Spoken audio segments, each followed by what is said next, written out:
बंधुओं एक बात बोले, हम ये मानवों का स्थान है ही नहीं, देवताओं की भूमि है। ये स्थान मूल रूप से तो महादेव का है। पूरे हिमालय में सबसे व्यवस्थित स्थान बद्रीनाथ है। इसको बद्रीनाथ क्यों कहते हैं? दो कथाएं हैं, सुनने का दोनों। कहते हैं कि जबरदस्ती तोड़ना नहीं, कहीं सूखी तुलसी जी का पौधा हो, उसकी सूखी हुई टहनी हो, उससे आरती कीजिए। कितने एकादशी, कितने पूर्व के किए गए हमारे सत्पुण्य सबका लाभ प्राप्त होता है वह आरती करने से। ठाकुर जी परम प्रसन्न होते हैं। उसमें भी आप लोग साक्षात भू वैकुंठ, पृथ्वी के वैकुंठ बद्रीनाथ में बैठे। बंधुओं, ये स्थान मूल रूप से तो महादेव का है। अगर आप यहां संकल्प लेंगे तो संकल्प में ब्राह्मण देवता आपके जब संकल्प बोलेंगे तो उसमें केदार खंडे, इसको केदार खंड कहते हैं, ये केदार खंड है। यहां पर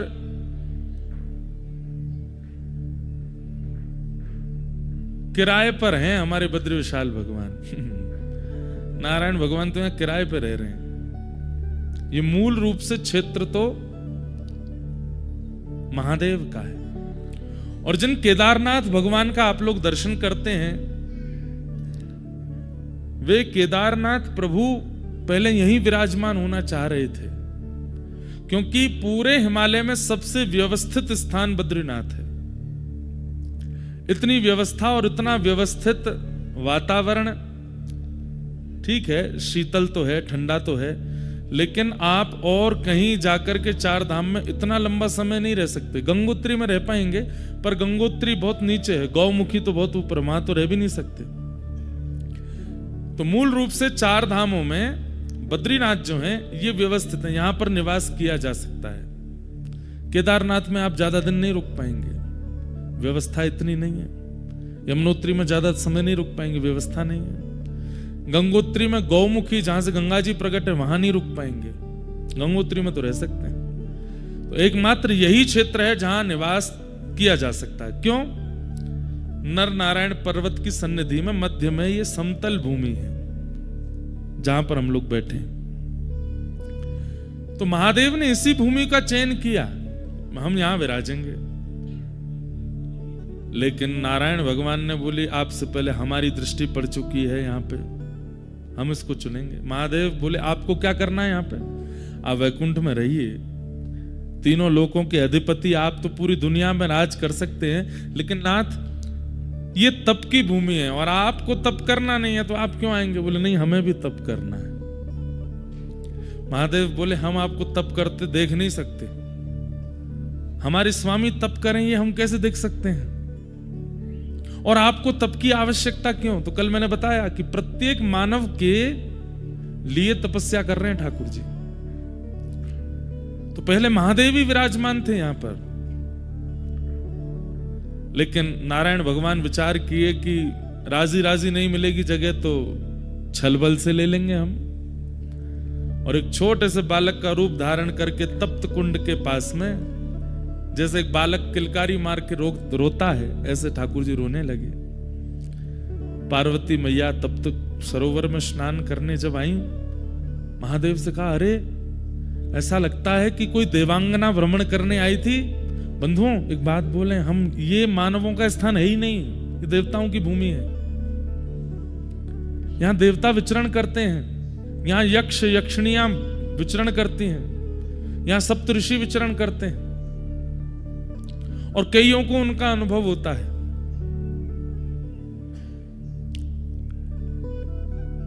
बस कभी अनुभव हो उससे डरिएगा नहीं। जैसे ही अनुभव हो कि कुछ विचित्र है, या तो छोटे कद का कोई दिख रहा है या बहुत विशाल कद का कोई दिखा, तो नारायण नारायण नारायण नारायण नारायण बस बोलते रहिएगा, डरिएगा नहीं, भयभीत मत होइएगा। क्योंकि ये भूमि उन्हीं की है, उनका यहां पर स्वाभाविक दिख जाना हो सकता है हो। और जून जुलाई के महीने में तो शायद होता ही नहीं है, क्योंकि भीड़ इतनी होती है। अभी यहां बहुत संख्या कम है, मेरे हिसाब से 2-2.5 हजार लोग भी नहीं होंगे पूरे बद्रीनाथ में।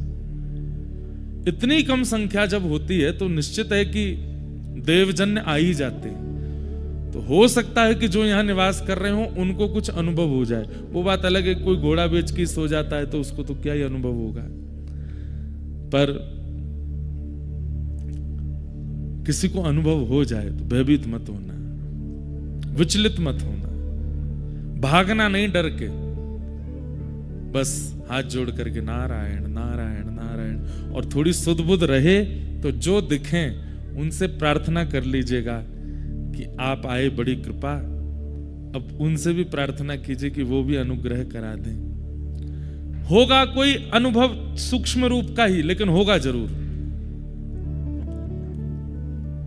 हमें हो चुका है इसलिए हम बता रहे हैं आपको, घबराइएगा नहीं।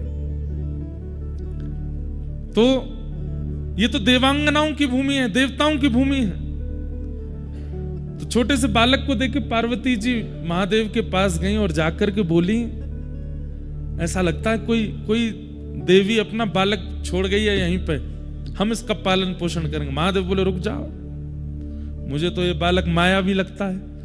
इतनी भयानक कड़कड़ाटी ठंड में कोई मां अपना बालक कैसे छोड़ के जा सकती है, वो भी देवी। अब भाई इंसानों की बात तो कुछ भी, इंसान तो कुछ भी कर सकते हैं, पर देवी देवता। पार्वती जी बोली आप हर जगह अपना ज्यादा दिमाग मत लगाया कीजिए, हो सकता है भूल गया हो कोई, ऐसा नहीं होता, ये मायावी बालक है, हम इसको नहीं लेंगे। पार्वती जी बोली नहीं, हम तो इसको रखेंगे। और जहां बद्री विशाल भगवान विराजमान है वहीं पर उनको विराजमान कर दिया, और खेलने के लिए बद्री फल यानी कि बेर, बद्री का मतलब क्या होता है, बेर। इसको बद्रीनाथ क्यों कहते हैं, दो कथाएं हैं, सुनिएगा दोनों। तो बद्री फल यानी कि बेर, वो गेंद की आकृति का होता है। अब महादेव तो तपस्या में रहते हैं, उन पर कहां से खिलौना आए, तो बद्री फल ही दे दिया बालक को खेलने के लिए। छोटा सा बालक अपने कभी मुख में लेवे, कभी हाथ लेके उसको घूम घुमा के देखे। पार्वती जी तो बड़ी आनंद में है, लेकिन महादेव कह रहे हैं हमको पता नहीं क्यों जब से ये बालक आया है तब से हमको ऐसा लग रहा है कि कोई माया है। पार्वती जी छोड़ो, आप तो ऐसे सोचते रहे, चलिए तप्त सरोवर में स्नान करके आते हैं। महादेव बोले इसको भी ले चलो, नहीं नहीं बाहर सर्दी बहुत है, हम इसको नहीं लेके जाएंगे, हम चलते हैं। दोनों गए, स्नान करके जैसे लौटे तो कपाट बंद। पार्वती जी बोली इतने बड़े बड़े दरवाजे बंद कैसे हुए। महादेव बोले हमको तो पहले ही लग रहा था वो बालक मायावी है। जैसे ही दोनों दरवाजे खोले तो खुले नहीं। खूब प्रयास किया, महादेव ने क्रोध में भर करके जैसे ही अपने भुजा का प्रहार किया तो द्वार जैसे ही खुला, आहा, शांताकारं भुजगशयनं पद्मनाभं सुरेशम। जो शेष शैया पर शयन करते हैं, शांत जिनका आकार है, पद्मनाभ जो हैं जिनकी नाभि से कमल प्रकट होता है। एक बात आपको बताएं, कमल ब्रह्मा की रचना नहीं है, कमल भगवान की रचना है, इसलिए भगवान को बहुत प्रिय है। ब्रह्मा जी ने पूरी सृष्टि बनाई, मुझे आपको बनाया, पर कमल ब्रह्मा ने नहीं बनाया। इसलिए आप चाहे जो भी कुछ प्रस्तुत कीजिए, ठाकुर जी की प्रस्तुति में वो वस्तु अति प्रिय है जो ठाकुर जी ने बनाई है, या लक्ष्मी जी ने बनाई है, या किशोरी जी ने बनाई है, या महादेव से प्रकट हुई है। कमल भगवान से प्रकट हुआ है, बल्कि विधाता कमल नहीं बनाते, कमल विधाता को जन्म देता है, कमल पर विधाता आते हैं। विश्वाधारम, पूरे विश्व के आधार जो हैं, ऐसे वेद वर्णम शुभांगम लक्ष्मीकांतम कमल नयनम योग भीर ध्यान गम्यम वंदे विष्णुम भव भयहरम सर्वलोकैकनाथम। ऐसे ठाकुर जी प्रकट हो गए और दोनों भुजा अपने घुटने पर रखी हैं और तपस्या की मुद्रा में ठाकुर जी विराज गए। महादेव हाथ जोड़ के बोले, भगवान आपको तप की आवश्यकता क्यों है? किसकी प्राप्ति करना चाहते हैं? किसी की नहीं, बस मानवों के सुख के लिए तप करना है। ये संसार के जीवात्मा प्रसन्न रहे, ये संसार के जीवात्मा कर्मफल प्राप्त करें, उनके लिए तप करना है। तो बद्री फल से जो बालक खेलते खेलते नारायण के रूप में प्रकट हो गए, इसलिए भी इनका नाम बद्रीनाथ है। दूसरा भाव, पूरे विश्व में नारायण जहां भी गए हैं लक्ष्मी साथ गई, यहां पे नहीं आई। क्यों? तपस्या में पत्नी साथ नहीं आएगी। उसके पीछे कारण क्या है? यहां पर भगवान बोले भैया हम तप करेंगे, गृहस्थाश्रम थोड़ी निभाना है। यहां पर लक्ष्मी जी से कहा आप वैकुंठ में रहिए, हम यहां तप की मुद्रा में विराज रहे हैं। ऐसे ही रो रहे थे बद्रीनाथ भगवान भी, बद्री फल दे दो बालक को। तो क्या बता रहा था मैं? लक्ष्मी जी को भगवान बोले देवी हम तप करेंगे, और तप के बीच में आप यदि हमारे साथ रहोगी, कभी कुछ सीरा बना लाओगी, लो बहुत ठंडा सीरा खा लो, कभी कुछ काढ़ा बना लाओगी, बहुत ठंडा कुछ काढ़ा पी लो, कभी सौल उड़ाओगी, कभी कंबल उड़ाओगी, कभी घी की मालिश करोगी, कभी गरम गरम जल लाओगी, कुछ करो, हमको तुम तप में देख तो पाओगे नहीं, इसलिए तुम वैकुंठ ही रहो, हमारे तप में विघ्न होगा। यहाँ के सेवायत बद्रीनाथ भगवान के स्पर्श करने वाले रावल जी को भी अधिकार नहीं है कि वो विवाह करें। वो भी आजीवन जब तक बद्रीनाथ भगवान की सेवा करेंगे वो भी ब्रह्मचर्य में रहेंगे, क्योंकि तपस्वी की सेवा ब्रह्मचारी ही कर सकता है। लेकिन लक्ष्मी जी से देखा नहीं गया। लक्ष्मी जी विचार करने लगी कि मैं क्या करूं, और तभी लक्ष्मी जी मन में विचार किया कि बद्री फल जो है यानी कि बेर, ये जिस पेड़ पर लगता है उस पेड़ की तासील बहुत गर्म होती है। सबसे ठंडा वृक्ष होता है चंदन का, और सबसे गर्म वृक्षों में एक गर्म वृक्ष होता है बेर का। लक्ष्मी मैया ने विचार किया कि ठाकुर जी बैठे हैं, इतनी ठंडी वायु चल रही है, ब्यार चल रही है, बर्फ गिर रही है, मैं अपने नाथ को देख नहीं पा रही। तो जहां पर ठाकुर जी बैठे थे ठीक वहीं कमर लगा करके लक्ष्मी जी ने विचार किया लक्ष्मी रूप में तो नहीं रह सकती, तब आप बद्री वृक्ष बन करके प्रकट हो गए, ताकि इनका स्पर्श रहेगा तो ठाकुर जी को ज्यादा शीतलता का अनुभव नहीं होगा। इसलिए बद्रीनाथ, बद्री यानी बेर, और यहां की बद्री यानी श्री लक्ष्मी ही बद्री वृक्ष बन के खड़ी हैं, इसलिए बद्रीनाथ माने लक्ष्मीनाथ, वही ठाकुर जी यहां विराजमान है। ऐसे श्री बद्रीनाथ। इस भूमि की इतनी सुंदरता का कारण क्या है? भागवत में वर्णन है।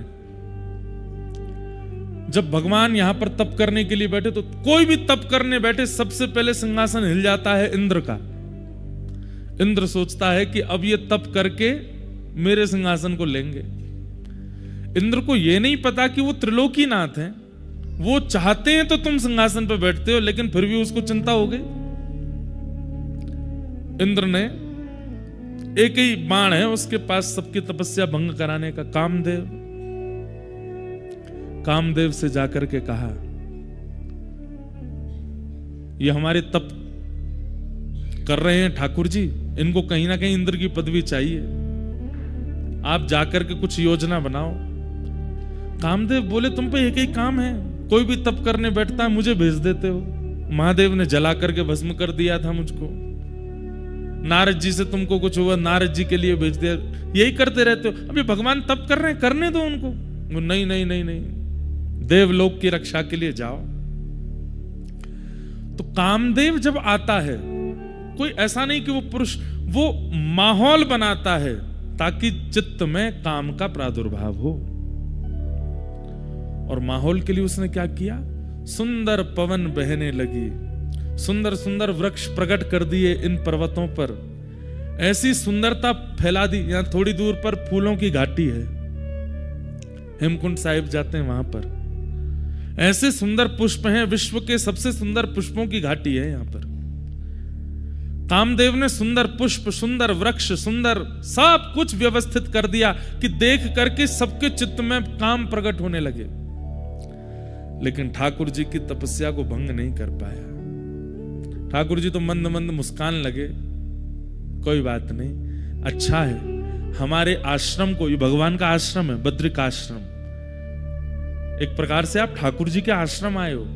बोले अच्छा है, हम तो तपस्या में बैठे हैं, सेवकगण है नहीं, बढ़िया कामदेव पूरे आश्रम को सजा रहा है, अच्छा है सजा लो।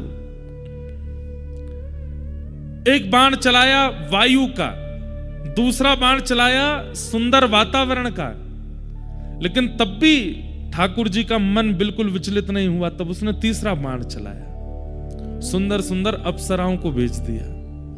कोई नृत्य कर रही है, कोई गा रही है, कोई श्रृंगार कर रही है, कोई ठाकुर जी के लिए प्रसादी बना रही है, सब ठाकुर जी को चारों ओर से घेर लें। ठाकुर जी मंद मंद मुस्कुरा रहे हैं देख करके, बढ़िया है, आनंद करने तो। अनेक प्रयास करने पर भी जब ठाकुर जी की तपस्या भंग नहीं हुई, कामदेव ने सबरे बाण चला दिए। अंत तो गत्वा कामदेव आया और चरणों में आकर के क्षमा प्रार्थी हो गया। बोले नाथ, असंख्य वर्षों तक मैं आपको विचलित करने का प्रयास करता रहा, लेकिन आप ना तो विचलित हुए और सबसे बड़ी बात ना क्रोधित हुए। आपको गुस्सा भी नहीं आया, आप मुस्कुरा रहे हैं। मुझसे गलती हो गई, अपराध हो गई, क्षमा कर दो।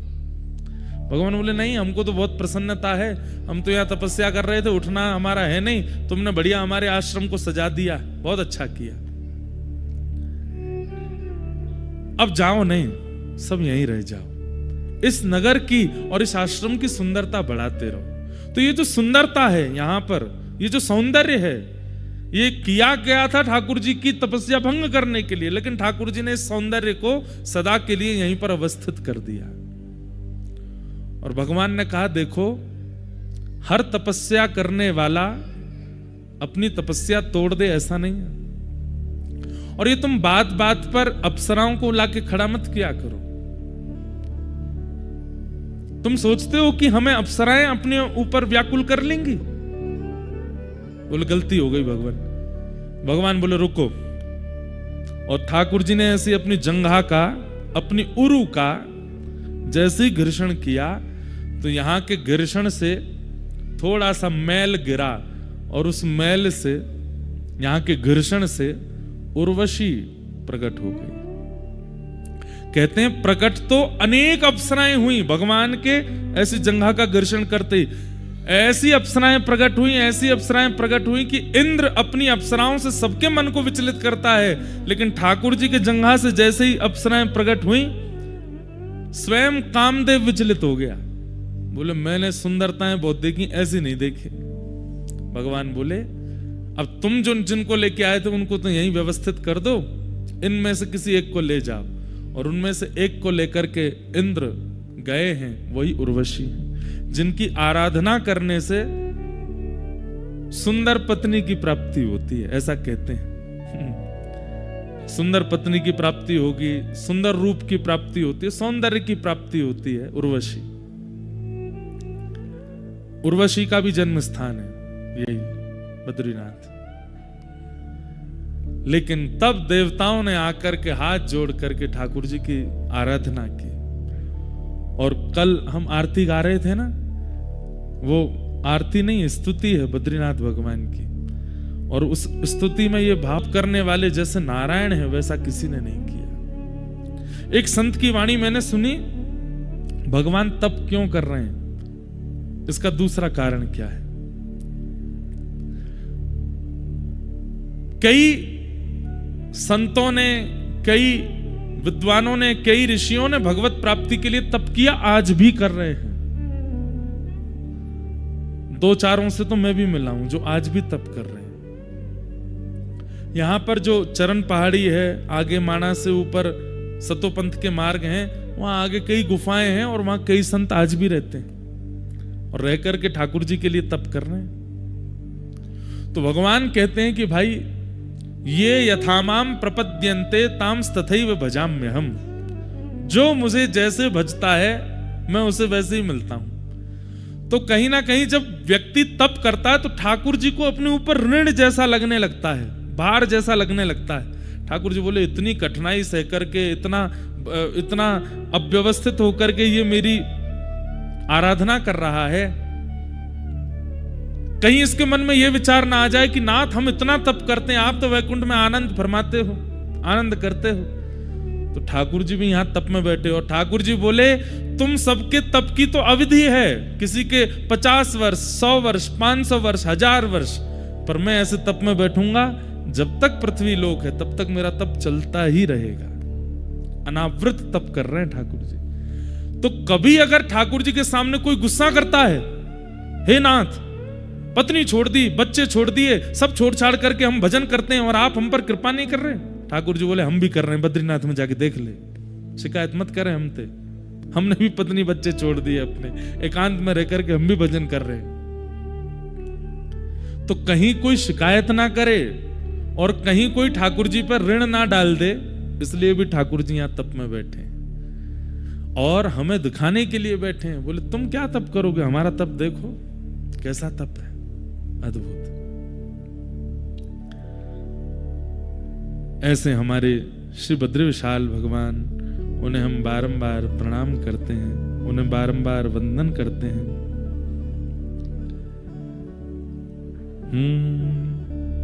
शक्ति गौरी गणेश सारद नारद मुनि उच्चारणम,